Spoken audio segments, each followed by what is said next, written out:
ऐकताय ना? मी आज आलो आहे कोकणातल्या गणपतीपुळे या ठिकाणी आणि ते नामलौकिक असलेलं मोठं ठिकाण जिकडे लोक येतात आणि त्यांचे नवस पेटतात आणि आणि साकडंही घालतात। त्या प्रकारे इथे एक उत्तम अशी जागा आहे प्राचीन कोकण। या जागेवरती कोकणातली माणसं प्राचीन किंवा जे जे प्रिमिटिव्ह लोक होते ते कसे राहायचे आणि त्यांच्या जीवनपद्धती कशा होत्या, ते कशा प्रकारे आपल्या जीवनशैली आणि आपलं जीवन व्यतीत करायचे। इथे लोहार, धनगड, शेतकरी या प्रकारचे वेगवेगळी माणसं त्या आणि ते कसे त्यांचं राहणीमान याचं चांगलं प्रत्येक आपल्या आणि त्याची वर्तणूक कशी होती आणि ते कशा प्रकारे व्यवहार करायचे हे आपल्याला दिसून येतं। तर आम्ही जाऊन आलेलो आहे आणि तुम्हाला या व्हिडिओ मार्फत कळेल की हे कसं होतं आणि व्हिडिओमध्ये तुम्ही पूर्णपणे तुम्हाला बघायला मिळेल की कोकणातली ही जी जीवन पद्धती ही जी कित्येक पिढ्या आणि पिढ्या आणि वर्षानुवर्ष साधारणतः हजारो वर्षाचा इतिहास किंवा 500-600 वर्षाचा इतिहास इथून बघता येईल आणि तुम्हाला हा व्हिडिओ अनुभवल्यावरती कळेल की कोकणी माणूस हा किती उत्तमरित्या आपलं जीवन आणि आजही तशाच प्रकारे जीवन जगत आहे। आणि पूर्ण व्हिडिओ बघा आणि जमलंच तर लाईक करा, शेअर करा आणि सबस्क्राईबही करा। धन्यवाद।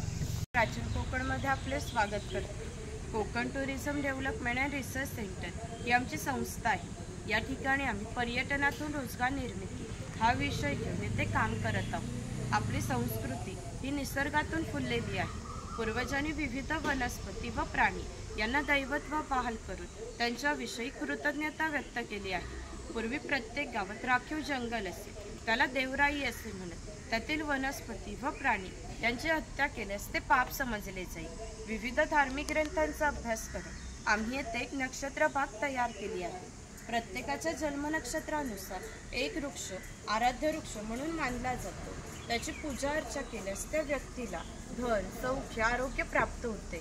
तुम्ही एक्झिट करताना बाहेर लावलेला बोर्ड वाचू शकता। ज्यांच्याकडे कॅमेरा आयडी आहे त्यांनी फोटो काढत चला, एक्झिटचा रस्ता वेगळा आहे। आपण कोकणी माणसे वड, पिंपळ यांना पवित्र मानतो, तसेच त्यांना दीर्घायुष्याची प्रतीके मानलेली आहे। त्याला पिंपळपार असे म्हणतात कारण हा जो दगडी कट्टा बांधलेला आहे त्याला कोकणी भाषेत पार असे म्हणतात। हा पार सुमारे 400 वर्षापूर्वी बांधण्यात आला। हा जेव्हा बांधण्यात आला तेव्हा येथे एक पिंपळाचे रोप लावण्यात आले, म्हणजे हा पिंपळ सुद्धा 400 वर्षापूर्वीचा जुनाच आहे। हा शिलालेख आहे। या शिलालेखावर लिहिलेली कविता कवी माधव यांनी 100 वर्षापूर्वी लिहिली। चिपळूण येथे झालेल्या पहिल्या कोकण मराठी साहित्य संमेलनामध्ये या कवितेला कोकणची प्रातिनिधिक कविता म्हणून स्वीकारण्यात आले। या कवितेत कवीने कोकणच्या निसर्ग सौंदर्याचे सुंदर असे वर्णन केले आहे। हिरवे तळ कोकण, सह्याद्रीच्या तळी शोभते हिरवे तळ कोकण, राष्ट्रदेवीचे निसर्ग निर्मित केवळ नंदनवन। या कवितेत नंदशब्दाचा अर्थ स्वर्गातील इंद्राची बाग, ती जितकी सुंदर आहे तितकेच आपले कोकणही सुंदर आहे। ही गुहा काळाचे प्रतीक आहे। गुहेच्या अलीकडे आहे वर्तमान काळ, गुहेच्या पलीकडे आहे 500 वर्षापूर्वीचा भूतकाळ। इथून आपण पाहणार आहोत 500 वर्षापूर्वी कोकणी माणसे कशी राहत होती, त्यांची समाज रचना, ग्रामरचना, खाद्य संस्कृती, परंपरा कशा होत्या।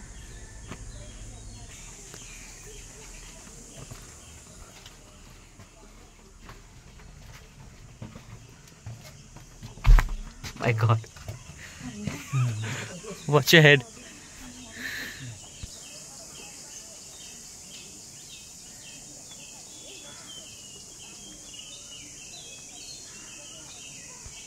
हे कोकमचे झाड आहे। कोकमच्या फळापासून केले जाते, तसेच त्यांच्या बियांचे तेल काढून त्या तेलाचा वापर कैलास जीवन सारख्या क्रीम मध्ये केला जातो। त्याच्या फळाच्या सालीपासून कोकम म्हणजेच आमसूल तयार केले जाते। इथे अजगर दाखवला आहे।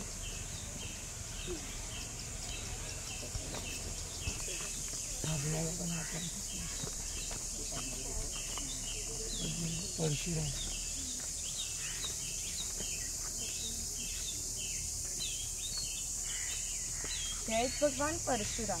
आपल्या पुराणात उल्लेख आला आहे की हजारो वर्षापूर्वी भगवान परशुराम होऊन गेले। त्यांनी संपूर्ण पृथ्वी जिंकून घेतली आणि जिंकून घेतलेली सर्व पृथ्वी त्यांनी दान केली।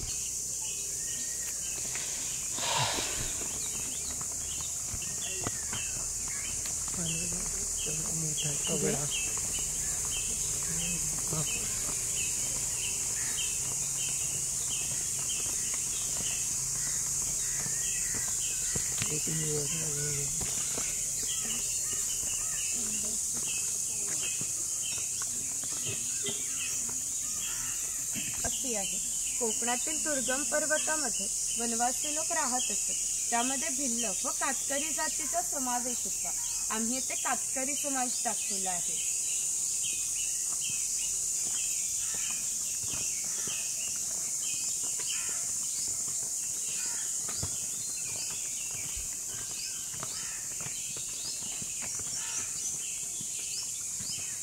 इकडे वाघ आणि वाघाची गुहा दाखवली आहे.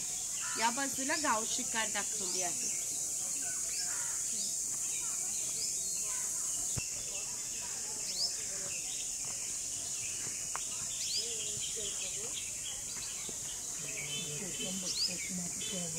फळाची फळे ही जंतुनाशके असतात. शेतकरी धान्य साठवण्यासाठी त्याचा वापर करतो. तसेच गरम मसाल्यांसारख्या खाद्यपदार्थांमध्ये त्याचा वापर केला जातो.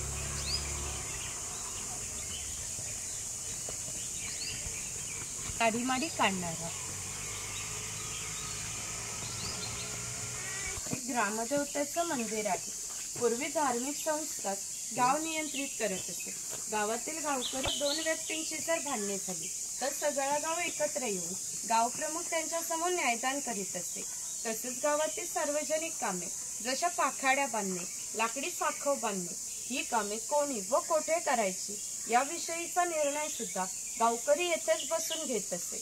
याचे वैशिष्ट्य म्हणजे जगभर अशी प्रथा आहे की प्रत्येक जाती धर्माची लोक आपापल्या देवाकडे जातात व देवाचे दर्शन घेतात. आपण कोकणी माणसे सुद्धा वर्षभर देवळात जातो व देवाचे दर्शन घेतो. पण आपल्याकडे जेव्हा शिमग्याचा सण येतो तेव्हा हा देव पालखीमध्ये बसून तो प्रत्येकाच्या घरोघरी नेला जातो. म्हणजे कोकणी माणूस आणि देव याचे नाते इतक्या जवळचे आहे की आपल्या एकमेकाकडे येणे जाणे असते. या देवीचं नाव वाघजाई आहे. हे नाव आम्ही जाणीवपूर्वक ठेवलं आहे. असं म्हणतात की ज्या निसर्गात वाघ आहे तो निसर्ग समृद्ध आहे. 500 वर्षापूर्वीचा निसर्ग सुद्धा असाच समृद्ध होता. त्याला आमच्या भावविश्वामध्ये दैवत्वाचे स्थान आहे. आपण कोकणी माणसे वड, पिंपळ, साप, नाग यांची पूजा करतो. म्हणजे आपण सुद्धा निसर्ग पूजक माणसे आहोत. म्हणून आम्ही या देवीचं नाव प्रत्यक्ष निसर्गाशी संबंधित असंच ठेवलं आहे वाघजाई. हा चव्हाटा देव आहे. असं म्हणतात की कोकणामध्ये भरपूर भूत असतात. कोकणवासियांची अशी श्रद्धा आहे की हा देव त्यांच्यावर नियंत्रण ठेवतो. म्हणून त्याला शिमग्याच्या वेळेस गाराणे घातले जाते किंवा पशुबळीही दिला जातो. हे विरगळ आहे, वीर लोकांचे प्रतीक चिन्ह.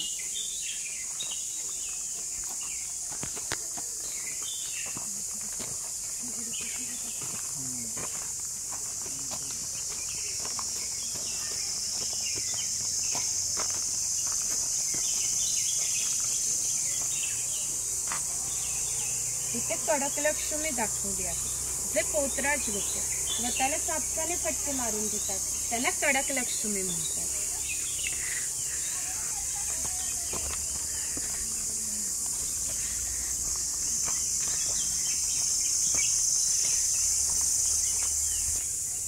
इकडे कोळी समाज दाखवला आहे. कोळी समाजाचे लोक समुद्राच्या इतक्या जवळ असतात की समुद्राच्या भरतीचे पाणी सुद्धा त्यांच्या घराला लागून जाते. एवढी छोटी होडी घेऊन हे लोक खोलवर समुद्रामध्ये मासेमारी करत असतात. कधी कधी समुद्राच्या उसळणाऱ्या लाटा ह्या त्यांच्या होडीपेक्षाही मोठ्या असतात.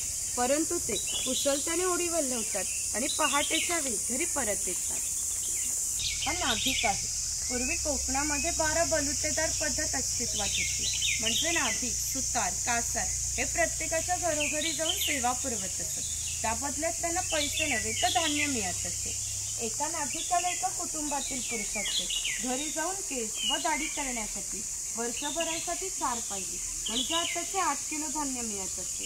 इतक्या अल्प मोबदल्यात हे लोक समाजाची सेवा करत असत. या नाभिकाविषयी आमच्या लोकसाहित्यात एक मजेशीर वर्णन आढळलंय.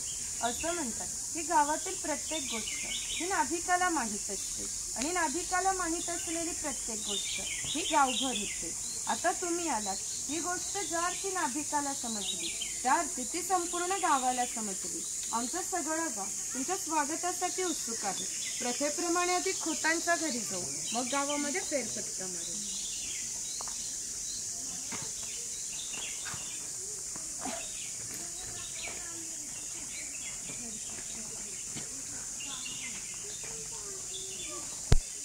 खोत आहे राजाच्या गावातील थेट प्रतिनिधी म्हणजे खोत. धार्मिक व राजकीय बाबतीत पहिला मान हा खोतांचा असते. खोत लोक गावचे प्रमुख असतात. गावातील न्यायदान करणे, महसूल गोळा करणे, कायदा व सुव्यवस्था सांभाळणे ही कामे खोतांची असतात. ही खोतांची बायको आहे. पूर्वी कोकणी स्त्रिया सुंदरही होत्या आणि शूरही होत्या, परंतु त्यांना स्वातंत्र्य नव्हते. माजघराचा उंबरठा हीच त्यांची मर्यादा होती. तिकडे खोतांची 2 मुले दाखवली. ती आपला परंपरागत खेळ सोंगट्या खेळत आहे. हा खेळ महाभारतामध्ये धर्मराज व दुर्योधन यांच्यामध्ये द्यूत नावाने खेळला गेला. हस्तिदंती फासे असतात, शंखांच्या कवड्या असतात, त्या टाकून विशिष्ट प्रकारचे दान मागितले जाते व त्या सोंगट्या मागे पुढे सरकवून हा खेळ खेळला जातो. खेळणारे जर कसबी असतील तर हा खेळ 1 ते 2 रात्र सहज रंगत असते. इतका मजेशीर खेळ आहे. घराची रचना पहा. खोत जाऊन चौथ्यावर बसले त्याला ओटी असे म्हणतात. गावातील मान्यवर लोक ओटीला बसतात. ही समोर आहे ती पडवी. सर्वसामान्य लोक पडवीला बसतात. खोतांच्या उजव्या बाजूला आहे देवघर, डाव्या बाजूला आहे स्वयंपाकघर, मागे आहे मासघर म्हणजेच पूर्वीचे बेडरूम. छपराची रचना पहा. वरती छोटे छप्पर, मध्ये गॅप, त्याखाली मोठे छप्पर. कोकणामध्ये उष्णता फार असते, त्यामुळे घरातील उष्ण हवा गॅपमधून बाहेर जाते व बाहेरील थंड हवा तिची जागा घेते. त्यामुळे घरातील वातावरण थंड राहते. घरासमोर अंगण आहे. अंगणात तुळस आहे. तिकडे आर्किटांचे प्रकार लावले. सुपारी फोडतो ना त्याचे.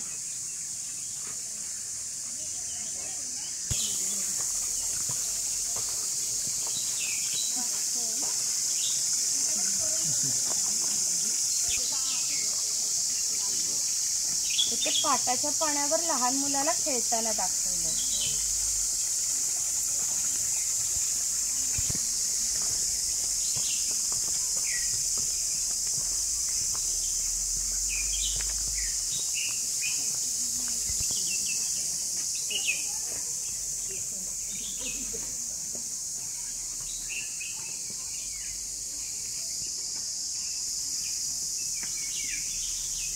शेतकरी आहे.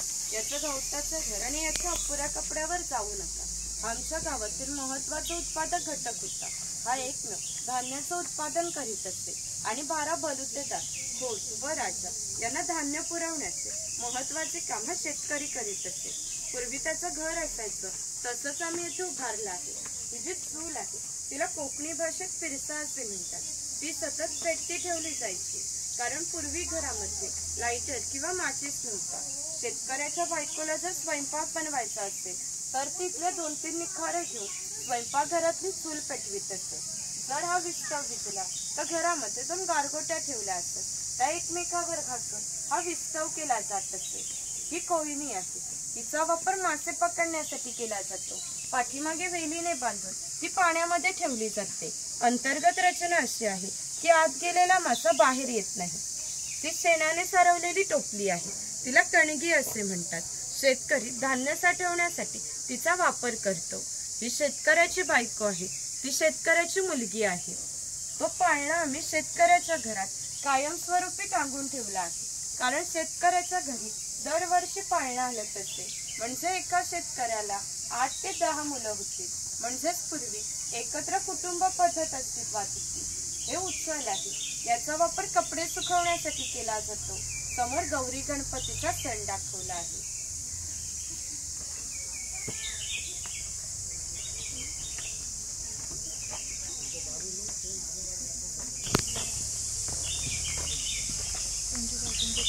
हा कुंभार आहे.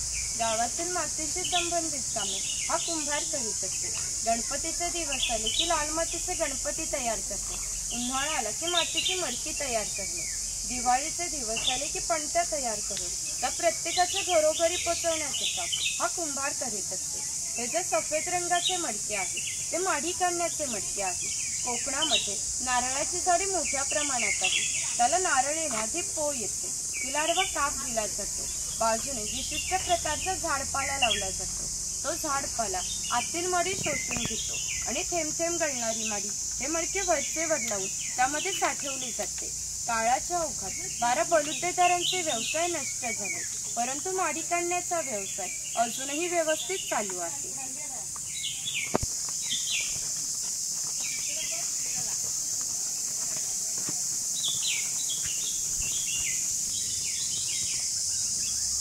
चौल, राजापूर, दाभोळ या कोकणातील बंदरांना 5000 वर्षापूर्वीचा इतिहास आहे.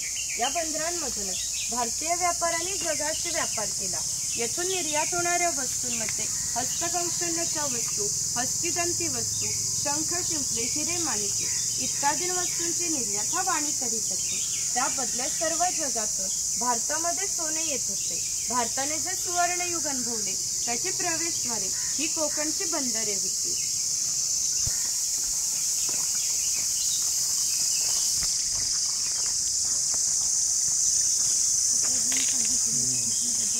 कोकणातील 12 बलुतेदार दाखवताना जे अधिक कौशल्यवान आहेत त्या मी येथे दाखवले आहेत. त्यापैकी हा सुतार. सुताराचे खरे काम शेतकऱ्याला लागणारी लाकडी अवजारे बनवून देणे. हा सावंतवाडीचा सुतार आहे. सावंतवाडीच्या लोकांचे लाकडावरील कोरीव काम हे जगप्रसिद्ध आहे. याच्या काही हस्तकौशल्याच्या वस्तू तुम्हाला आमच्या हस्तकला विक्री केंद्रात पाहायला मिळतील. इकडे दरवेशी दाखवला आहे, अस्वलाचा खेळ करणारा, आणि इकडे गारुडी दाखवला आहे, सापाचा खेळ करणारा.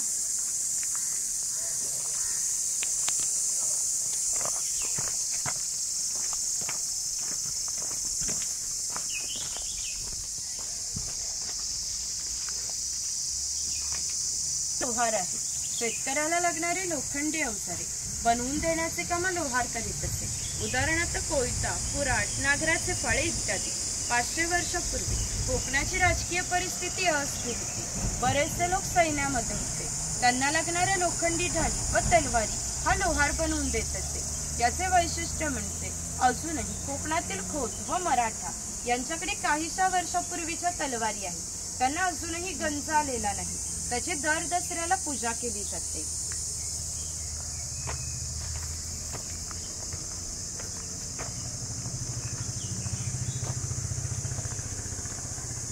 हा तेली आहे. पूर्वी कोकणी माणसे आपल्या जीवनात खोबरेल तेलाचा वापर मोठ्या प्रमाणात करत असत. हा तेलाचा घाणा आहे. याला खुंट असे म्हणतात. यामध्ये सुके खोबरे घातले जाते. याचे उभे लाकूड आहे. त्याला कोकणी भाषेत लाट असे म्हणतात. ही लाट या आडव्या लाकडाला अशा तऱ्हेने बांधली जाते की जेणेकरून ही लाट उभी राहते. जोखडाला बैल बांधला जातो. या आडव्या लाकडावर दगड ठेवून स्वतः तेली त्यावर बसतो. हे सर्व वजन घेऊन बैल गोल फिरवला जातो. त्यामुळे आतील खोबरे रगडून तेल निघते. हे तेल भरून काढायचे असेल तर प्रथम जोखडाचा बैल सोडायचा. जोखड बाजूला केले जाते. आडवे लाकूड बाजूला करून लाट बाजूला केली जाते व आतील तेल भरून काढले जाते. म्हणजेच पूर्वी तेलाला पसा ते 1.5 पसा तेल काढण्यासाठी 1 ते 1.5 तास मेहनत घ्यावी लागत असते.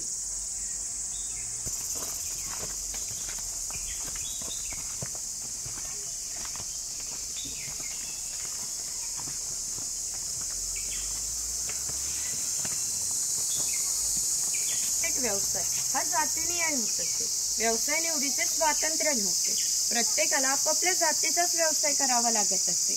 म्हणजे बांबूंच्या वस्तू बनवून देण्याचे काम हा बुरुट करीत असतो. हे सूप आहे. ती फुलांची परडी आहे. ही रोवळी आहे. तिचा वापर धान्य धुण्यासाठी किंवा आजही धार्मिक कार्यात केला जातो. जेव्हा आपल्याकडे शुभ कार्य असते तेव्हा आपल्या घरातील कुमारिका किंवा सौभाग्यवती स्त्रिया या रोवळीमध्ये दिवा लावून त्या हातात घेऊन उभ्या असतात. जर शुभ कार्य पार पडेपर्यंत हा दिवा विझला तर ते अशुभ मानले जाते. अजूनही आमच्या चाकरमान्यांचे मुंबईला जर लग्न असेल तर ही रोवळी गावावरून मुंबईला पाठवली जाते. मुंबईला सर्व काही मिळते पण ही रोवळी मिळत नाही. एक स्वयंपाकघर आहे. पूर्वी घरांमध्ये दगडमातीच्या वस्तू असतात. त्याचे जातणीसारखे दिसते. त्याला घिरट असे म्हणतात. जातणीमध्ये धान्य दळून निघते. घिरटामध्ये भात घातला जातो. अख्खा तांदूळ बाहेर येतो व कोंडा बाजूला होतो. हे शेवया काढायचे लाकडी यंत्र आहे आणि ते लोखंडी यंत्र आहे. हे मोदक पात्र आहे. म्हणजेच पूर्वीचा कोकणी कुकर. यामध्ये खाली पाणी ठेवले जाते. या चाळणीवर केळीचे पान ठेवून त्यावर मोदक ठेवले जातात. हे झाकण लावून मोदक पात्र चुलीवर ठेवले जाते. त्यामुळे आतील मोदक शिजून निघतात. हे पुरण यंत्र आहे. यामध्ये शिजलेली डाळ घातली जाते. हे दोन्ही साईडचे रॉड उलट सुलट फिरवले जातात. त्यामुळे आतील डाळ वाटून निघते. त्याच्या गोड पुरणपोळ्या बनवल्या जातात. वरती चहाची किटली आहे आणि टिफिन बॉक्स आहे. वरती पाण्याचा तांबे आहे. खाली 3 डबे आहेत. बाजूला 2 चमचे आहेत आणि तो लॉक केलेला आहे. इथे काही लाकडी चमच्यांचे प्रकार लावले. इथे दगडी उखाळ आहे आणि लाकडी मुसळ आहे. यामध्ये पूर्वी भाताचे पोहे काढले जात असतात.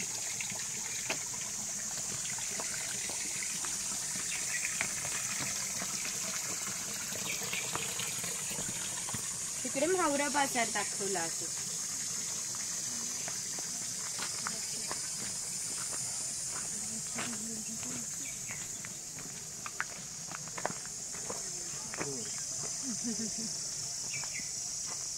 मघाशी सांगितल्याप्रमाणे 12 बलुतेदार हे लोकांच्या घरोघरी जाऊन सेवा पुरवत असत. त्याप्रमाणे हा कासर या मुलीच्या घरी आला आहे. पूर्वी कोकणामध्ये मुलींची लग्ने वयाच्या 8व्या किंवा 10व्या वर्षी होत असत. तोपर्यंत हा कासर या मुलीला बांगड्या भरण्याचा कोणताही मोबदला घेत नसे. जेव्हा या मुलीचे लग्न होईल तेव्हा तिचे वडील या कासाराला एक छोटासा सोन्याचा दागिना देत. या व्यतिरिक्त त्याला कोणताही मोबदला मिळत नसे. म्हणजेच हा कासर या मुलीला 8 ते 10 वर्ष मोफत बांगड्या भरत होता. म्हणजेच पूर्वीची समाज रचना ही एकमेकाच्या विश्वासावर आधारलेली होती.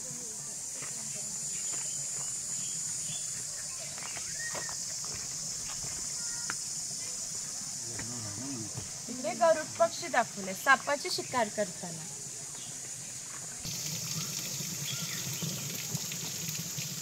हा पाणवठा आहे.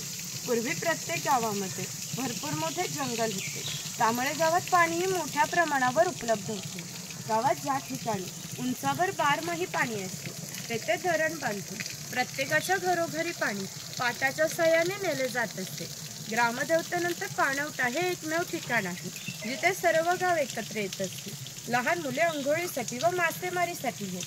स्त्रिया पाणी भरण्यासाठी व कपडे धुण्यासाठी येत. गुराख्यांसारखे व्यावसायिक गुरांना पाणी पाजण्यासाठी या ठिकाणी येत असत. थोडक्यात आमच्या ग्रामीण जीवनाचे मध्यवर्ती केंद्र हा पाणवठा होय. वरती खवल्या मंजर दाखवला आहे.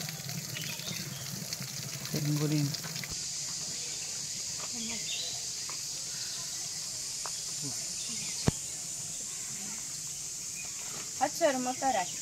चामड्याच्या वस्तू बनवून देण्याचे काम चर्मकार करीत असते. याच्या जोडीला आणखी एक प्रसंग सांगते की जो 500 वर्षापूर्वी घडला.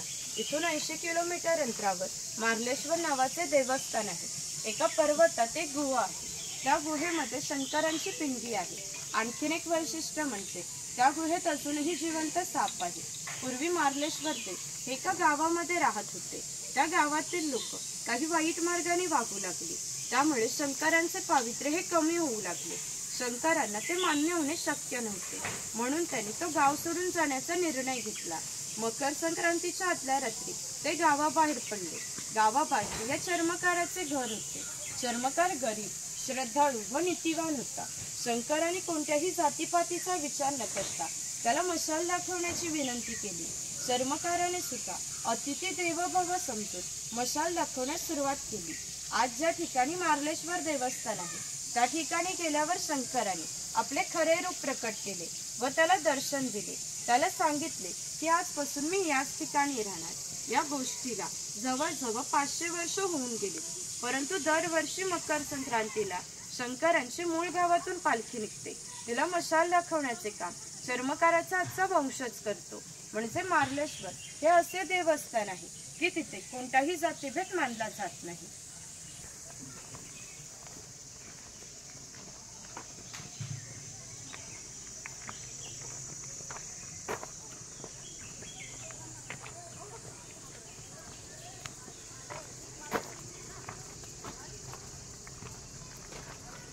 पुढे मार्लेश्वराची प्रतिकृती तयार केली.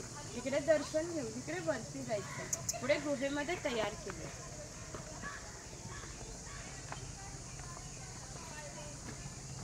पुढे मार्लेश्वराची प्रतिकृती तयार केली. इकडे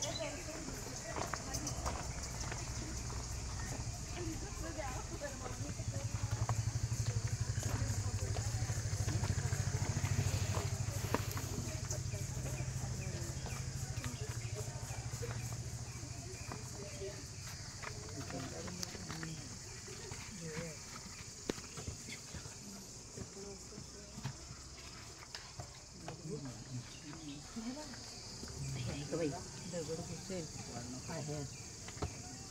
इथूनच पाया पण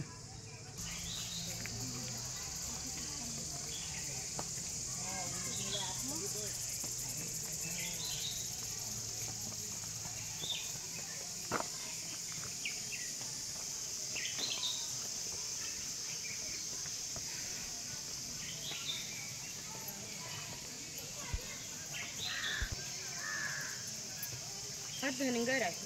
धनगर या मराठी शब्दाचा अर्थ ज्याच्याकडे भरपूर धन आहे. पूर्वी हा धनगर समाज इतक्या दुर्गम ठिकाणी राहत होता की तिथून त्याचा पहिला बस स्टॉप देखील 10 ते 12 किलोमीटर अंतरावर असते. हे लोक ज्यावेळी गावामध्ये येत असत त्यावेळी त्यांच्या पायामध्ये चामड्याच्या वाणा, हातात घुंगराची काठी व खांद्यावर फाटकी घोंगडी या वेशभूषेत येत असत. असे असले तरी प्रत्येक धनगर हा 100 ते 125 गायींचा, 5 ते 25 म्हशींचा मालक होता. प्रत्येक गायी म्हशीची किंमत 8 ते 10 हजारापर्यंत होती. या सर्वांची जर विक्री करायचे म्हटले तर त्याची किंमत काही लाखापर्यंत जाते. इतक्या धनसंपत्तीचा मालक हा धनगर होता. इथे बकरीची गोठी आहे. जंगली श्वापदापासून संरक्षण होण्यासाठी ती अशी उंचावर बांधली आहे. त्याच्या आतमध्ये 2 बांबूंच्या मध्ये फट आहे, कारण त्यांनी केलेला मैला यातून बाहेर पडत असते.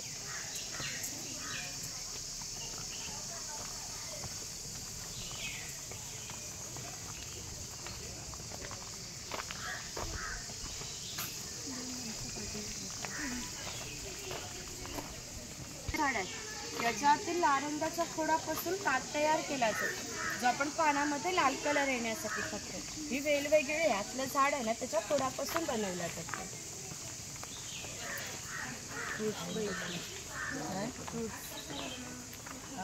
कथा ग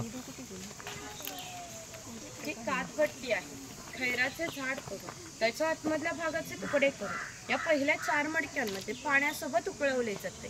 जो लारंगाचा पाक तयार होतो तो 5व्या मडक्यामध्ये एका विशिष्ट तापमानामध्ये उकळवला जातो. तो पाक सावलीत सुकत घालून त्याच्या वड्या पाडल्या जातात. कात तयार होण्याच्या प्रक्रियेला 3 ते 4 महिने लागतात.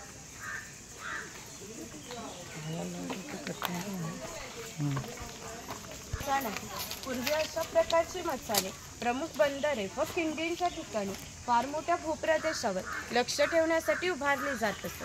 तुम्ही जर चढणार असाल तर एकावी 3 व्यक्ती वर चप्पल काढून चढू शकता. इथे मुखवटे घालून फोटो काढणार असाल ना तर काढू शकता. पुढे आमचं शॉप आहे.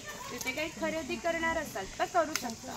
आणि शॉपमधून पुढे जायचं लास्ट पण शंख प्रदर्शन आहे. तिथूनच खाली एक्झिट आहे. शंख प्रदर्शनला गाईड वेगळे असतात. तुमचा ID द्या. ऐकताय ना, मी आज आलो आहे कोकणातल्या गणपतीपुळे या ठिकाणी. आणि ते नामलौकिक असलेलं एक मोठं ठिकाण जिकडे लोक येतात आणि त्यांचे नवस पेटतात आणि आणि साखळही घालतात. त्याप्रकारे इथे कशी एक उत्तम अशी जागा आहे, प्राचीन कोकण. या जागेवरती कोकणातली माणसं प्राचीन किंवा जे प्रिमिटिव्ह लोक होते ते कसे राहायचे आणि त्यांच्या जीवनपद्धती कशा होत्या, ते कशा प्रकारे आपलं जीवनशैली आणि आपलं जीवन व्यतीत करायचे. इथे लोहार, धनगड, शेतकरी या प्रकारचे वेगवेगळी माणसं आणि ते कसे त्यांचं राहणीमान याचं चांगलं प्रत्येक आपल्या आणि त्याची वर्तणूक कशी होती आणि ते कशा प्रकारे व्यवहार करायचे हे आपल्याला दिसून येतं. तर आम्ही जाऊन आलेलो आहे आणि तुम्हाला या व्हिडिओ मार्फत कळेल की हे कसं होतं. आणि व्हिडिओमध्ये तुम्ही पूर्णपणे तुम्हाला बघायला मिळेल की कोकणातली ही जी जीवन पद्धती ही जी कित्येक पिढ्या आणि पिढ्या आणि वर्षानुवर्ष साधारणतः हजारो वर्षाचा इतिहास किंवा 500-600 वर्षाचा इतिहास इथून बघता येईल. आणि तुम्हाला हा व्हिडिओ अनुभवल्यावरती कळेल की कोकणी माणूस हा किती उत्तमरित्या आपलं जीवन आणि आजही तसाच प्रकारे जीवन जगत आहे. आणि पूर्ण व्हिडिओ बघा आणि जमलंच तर लाईक करा, शेअर करा आणि सबस्क्राईबही करा. धन्यवाद. ऐकताय ना, मी आज आलो आहे कोकणातल्या गणपतीपुळे या ठिकाणी. आणि ते नामलौकिक असलेलं एक मोठं ठिकाण जिकडे लोक येतात आणि त्यांचे नवस पेटतात आणि आणि साखळही घालतात. त्याप्रकारे इथे कशी एक उत्तम अशी जागा आहे, प्राचीन कोकण. या जागेवरती कोकणातली माणसं प्राचीन किंवा जे प्रिमिटिव्ह लोक होते ते कसे राहायचे आणि त्यांच्या जीवनपद्धती कशा होत्या, ते कशा प्रकारे आपलं जीवनशैली आणि आपलं जीवन व्यतीत करायचे. इथे लोहार, धनगड, शेतकरी या प्रकारचे वेगवेगळी माणसं आणि ते कसे त्यांचं राहणीमान याचं चांगलं प्रत्येक आपल्या आणि त्याची वर्तणूक कशी होती आणि ते कशाप्रकारे व्यवहार करायचे हे आपल्याला दिसून येतं. तर आम्ही जाऊन आलेलो आहे आणि तुम्हाला या व्हिडिओ मार्फत कळेल की हे कसं होतं. आणि व्हिडिओमध्ये तुम्ही पूर्णपणे तुम्हाला बघायला मिळेल की कोकणातली ही जी जीवन पद्धती ही जी कित्येक पिढ्या आणि वर्षानुवर्ष साधारणतः हजारो वर्षाचा इतिहास किंवा 500-600 वर्षाचा इतिहास इथून बघता येईल. आणि तुम्हाला हा व्हिडिओ अनुभवल्यावरती कळेल की कोकणी माणूस हा किती उत्तमरित्या आपलं जीवन आणि आजही तशाच प्रकारे जीवन जगत आहे. आणि पूर्ण व्हिडिओ बघा आणि जमलंच तर लाईक करा, शेअर करा आणि सबस्क्राईबही करा. धन्यवाद.